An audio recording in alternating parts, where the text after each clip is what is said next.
আমার ভাইয়ের রক্তে রাঙানো 21শে ফেব্রুয়ারি আমি কি ভুলিতে পারি।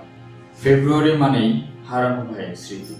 মাগো, ওরা বলে তোর ভাষা নাকি কেড়ে নিবে।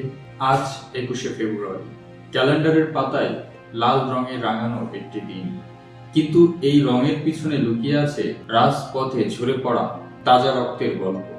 ভাবলেই আজও বুকটা হাহাকার করে ওঠে। মায়ের কাছে ফিরে যাওয়ার কথা বলেও যারা আর কোনোদিন বাসায় ফিরেনি, সেই সালাম, বরকত, রফি, জব্বারেরা আমাদের কথা বলার অধিকারটুকু ফিরিয়ে দিয়ে আজ তারা চিরনিদ্রায়।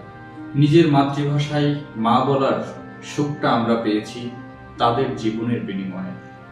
শহীদ মিনারের প্রতিটা সিঁড়ি যেন আজ চিৎকার করে বলছে, আমরা আমাদের শেকড়কে ভুলিনি। বিনম্র শ্রদ্ধা জানাই সেই সব বীর সন্তানদের প্রতি যারা আমাদের বর্ণমালাকে রক্ত দিয়ে ধুয়ে অমর করে রেখেছেন। ভাষার লড়াইয়ে হার না মানা সেই সব শহীদদের প্রতি রইল আমাদের গভীর ভালোবাসা ও সালাম।